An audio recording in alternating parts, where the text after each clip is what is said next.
this ends tonight. Hey! You! Mrs. Mayor! Why are you so uptight? You lot need to feel the wind of change blow the cobwebs out. We built this city on rock and roll! Right? Yeah, we did. We built this city.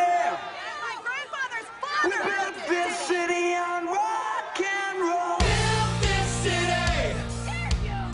We built this city on rock and roll. I have fond memories of the music of the 80s, including the era of hair bands like Poison, Bon Jovi, and Night Ranger, as well as the hits of 1987, the year that the 80s rock comedy musical Rock of Ages takes place in the fading glory of LA's Sunset Strip.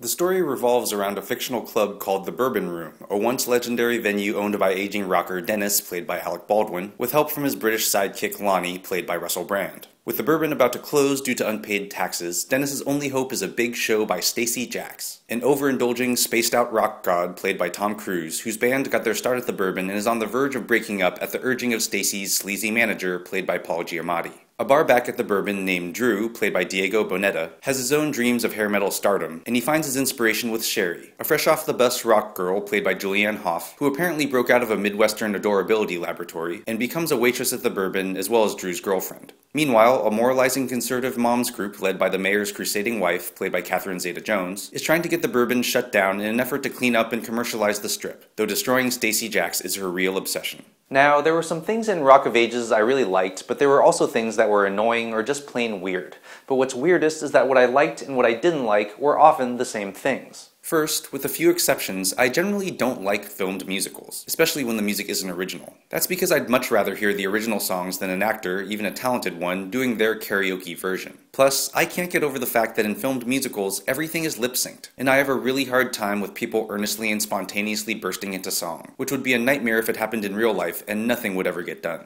Of course, these are general gripes not specific to Rock of Ages that probably have more to do with me being a grumpy, joyless old man. And with all that said, when Mary J. Blige shows up as the owner of a strip club who hires Sherry when times get tough, the music gets a burst of energy, which makes me wish there was a whole album of Blige belting out 80s tunes. Tom Cruise as Stacey-Jax is, let's face it, just plain odd, since Cruise, despite being in great shape, just isn't sexy and is too old for the role. What's more, Jax, who seems like a mix of Jim Morrison and Scott Stapp of the 90s Christian poser rock band Creed, doesn't fit with the loudmouth bad boys of hair metal like Motley Crue's Vince Neil or Skid Row's Sebastian Bach. But Cruise's absolute commitment to such a strange, uncharacteristic role makes him fascinating to watch, especially in one ridiculously sexed-up number with Malin Ackerman as a Rolling Stone reporter, which briefly makes the film feel daring. I found the Sherry Drew story to be mostly boring, and the fact that you never see Hough dance, which he did so masterfully on Dancing with the Stars and the remake of Footloose, is a real missed opportunity. However, Baldwin and Brand make such a hilarious odd couple that I wish the whole movie had been about them.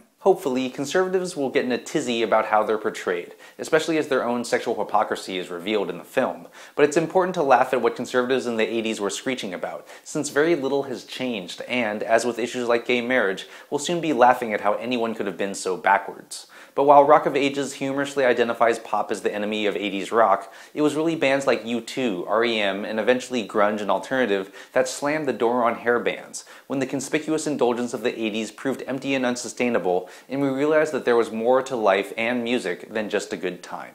I'm Jonathan Kim, and this is a ReThink Review.